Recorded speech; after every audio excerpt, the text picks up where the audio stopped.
నమస్తే welcome to our channel.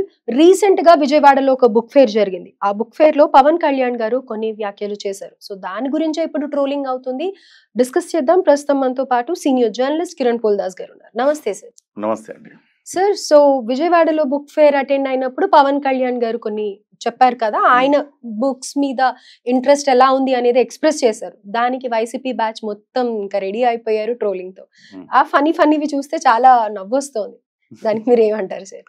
నవ్వుకోవడానికి బాగానే ఉంటుంది, కానీ ఇక్కడ ఆయన మనం ఏం గమనించాలి, ఆయన బుక్ ఫేర్లో చెప్పిన మాటలు చాలా అద్భుతమైన మాటలు చెప్పాడు. ఇవాళ దేశంలో ఏ రాజకీయ నాయకుడికి లేనంత పరిజ్ఞానం ఆయనకు ఉంది అనేది ఆయన మాటలు వింటే మనకు అర్థమవుతుంది. ఇక పేటీఎం బ్యాచ్కి పని బాట ఏముంటుంది, ప్రతిదాన్ని మీమ్స్ చేసుకొని ఆనందించుకోవటం వాళ్ళకి అలవాటైంది. ఇంకా వాళ్ళు అట్లా నవ్వుకోవడం, పిచ్చి పిచ్చి మీమ్స్ చేసుకోవడం, పిచ్చిగా నవ్వుకోవడం, ఇవే తప్ప వాళ్ళకి ఇంకేం మిగిలింది చెప్పండి. 11 ఆ 11 కూడా అసెంబ్లీకి రాట్లా, ఇంకేం మిగులుతుంది వాళ్ళకి? సార్ అట్లీస్ట్ మీమ్స్ అన్న పర్ఫెక్ట్ గా చేస్తున్నారు అనుకోవచ్చు కదా సార్, మీడియాని బాగా యూజ్ చేసుకొని. మీమ్స్ కూడా ఏం పర్ఫెక్ట్ చేస్తున్నారు చెప్పండి. ఇప్పుడు మనం 2-3 అంశాల మీద వాళ్ళు గట్టిగా మాట్లాడుతున్నారు. ఒకటేంటంటే, ఆయన మీరు చెప్పిన మీమ్స్లో ఏం చేస్తున్నారంటే, ఆయన 2 లక్షల పుస్తకాలు చదివాను అన్నాడు గతంలో, ఇప్పుడు మళ్ళీ దాని గురించి మాట్లాడుతున్నాడు. దాన్ని వెనకరిది మళ్ళీ ముందుకు తెస్తున్నారు. 2 లక్షల పుస్తకాలు చదివానని ఆయన చెప్పింది నిజమే. నిజంగానే 2 లక్షల పుస్తకాలు చదివాడు. ఎట్లా? ఆయన చెప్పింది 2 లక్షల పుస్తకాలు కాదు, 2 లక్షల రూపాయల విలువైన పుస్తకాలు చదివాడు.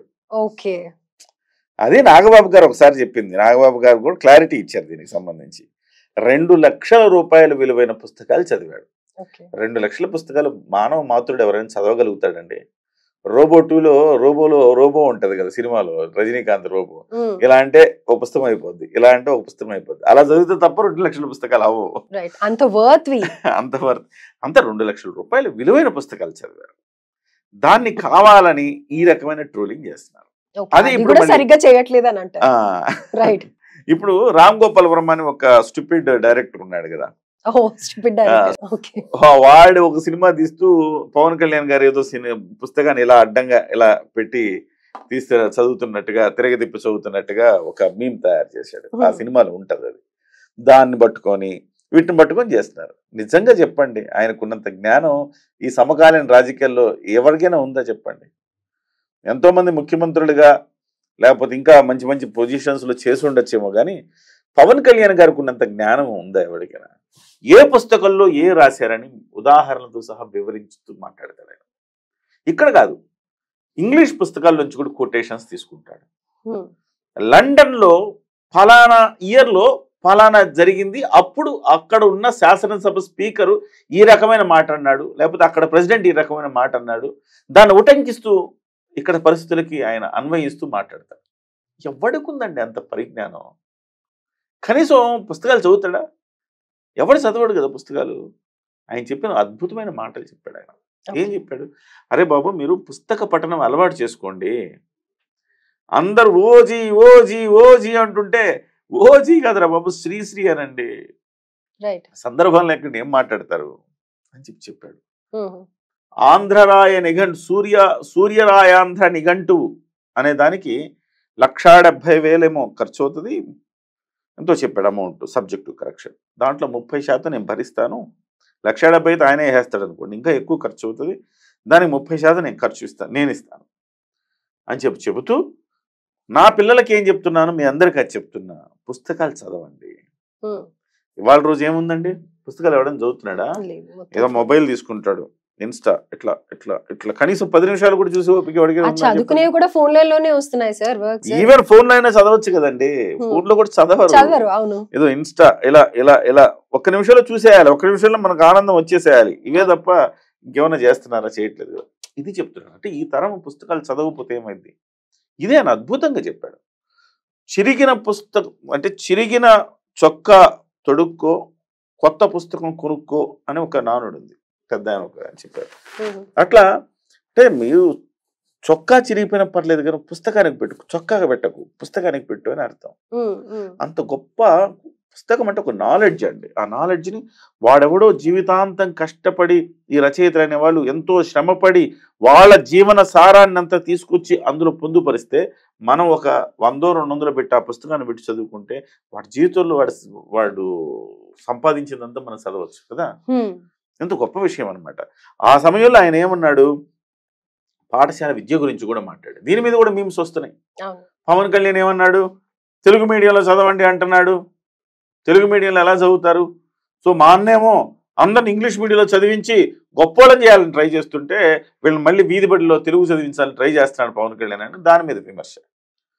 వీళ్ళకి కొంచెమైనా కాస్త బుర్ర, అంటే అంత జగన్మోహన్ రెడ్డి గారు లాగే ఉంటారేమో, ఆయనకి కూడా బుర్ర ఉండదు, క్రిమినల్ బుర్ర ఉంటుంది తప్ప వేరే బుర్ర ఉండదు ఆయనకి, పాజిటివ్గా ఆలోచించేది. అట్లా వీళ్ళకి కూడా ఉంటుంది ఏమనిపిస్తుంది నాకు. ఎందుకంటే ఆయన అన్నది ఏంటి, తెలుగు మీడియం కూడా ఉండాలి అంటున్నాడు. ఇప్పుడు నేను ఒక పేరెంట్ అంటే నా కొడుకు తెలుగు మీడియంలో చదవాలని నేను కోరుకుంటా. తెలుగు రాష్ట్రాల్లో మాతృభాష తెలుగు అయ్యి తెలుగు మీడియం లేకపోవడం ఎంత దుర్మార్గం చెప్పండి. తమిళనాడులో కొట్లాడుతున్నారండి, మాకు తెలుగు మీడియం పెట్టండి అని తమిళనాడులో తెలుగు వాళ్ళు కొట్లాడుతున్నారు. అలాంటప్పుడు తెలుగు రాష్ట్రాల్లో తెలుగు మీడియం ఉండదా? ఉంచాలి కదా. ఇదే అంటాం, ఇంగ్లీష్లో చదివే వాళ్ళు చదువుకుంటారు, తెలుగు మీడియం కూడా పెట్టి. ఇవాళ ఎట్లా తయారయ్యారంటే యువత, అంటే పూర్తిగా ఇంగ్లీషు రాదు, పూర్తిగా తెలుగు రాదు, అట్లా తయారయ్యారు. ఒక న్యూస్ పేపర్ ఇచ్చి చదవండిరా అంటే చదవలేరు, ఒక వాక్యం చక్కగా తెలుగులో మాట్లాడండి అంటే మాట్లాడలేరు. ఎందుకు ఇలాంటి పరిస్థితి వస్తుంది? కాబట్టి ఇక్కడి నుంచి మారాలంటే మనం కొంత తెలుగుకి మనం కొంత విలువనివ్వాలి అని చెప్పేసి అద్భుతంగా మాట్లాడాడు. అందులో కూడా వీళ్ళు ఏదో రంధ్రాన్వేషణ చేసి విమర్శిద్దాము అనుకుంటే అది వాళ్ళ ఏమంటారు, వాళ్ళ ఆనందమే తప్ప జనానికి సమాజం దాన్ని హర్షించదు. రైట్. సో ఎప్పుడు సీరియస్ టాపిక్స్ మీద మాట్లాడే మీరు కొంచెం ఇలాంటివి కూడా మాట్లాడితే చూసే వ్యూయర్స్ కి కూడా బాగుంటుంది అని చెప్పేసి టాపిక్ తీసుకున్నాను సార్. డెఫినెట్ గా అండి, తెలుగు భాష మీద నాకు ఎస్పెషల్లీ చాలా వ్యామోహం అనాల. తెలుగు భాష అంటే చిన్నప్పుడు నుంచి కూడా తెలుగు పట్ల అలాగ అభిమానంతోనే పెరిగాము. ఇవాళ కూడా తెలుగు పట్ల అలా ఉన్నాం కాబట్టి. By the way I would like to ask you, I think so this is the right situation.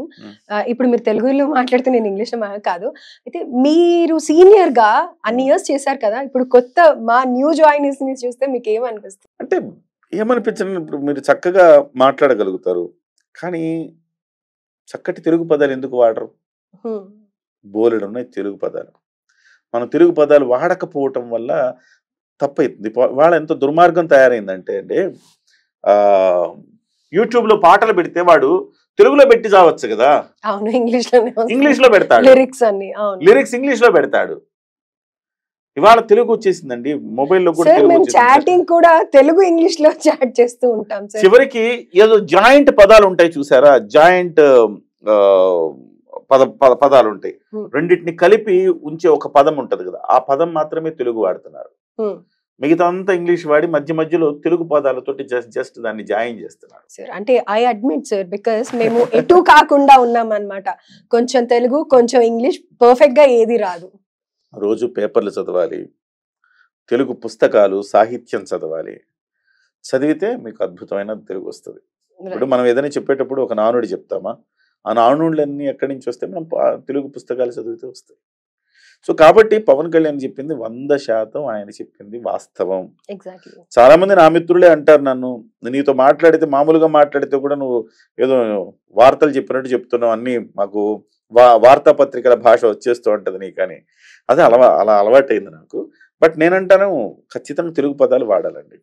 ఈనాడు వాళ్ళు ఏం రాస్తారండి, దీన్ని చరవాణి అంటారు, మొబైల్,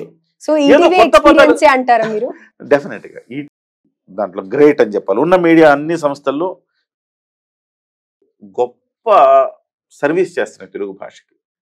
అట్లా ఇప్పుడు ఇవాళ ఉన్న రాజకీయ నాయకుల్లో గొప్ప సర్వీస్ ఎవరు చేస్తున్నారు తెలుగు భాష అంటే పవన్ కళ్యాణ్ గారు. డెఫినెట్ గా మనం కూడా ఫాలో అవ్వాలి కదండి. నెక్స్ట్ జనరేషన్ కి మీ పిల్లలకి మీరు ఏం అందిస్తారు చెప్పండి. తెలుగు భాష కూడా నేర్చుకోమని చెప్తాం. ధన్యవాదాలు సార్. ధన్యవాదాలు.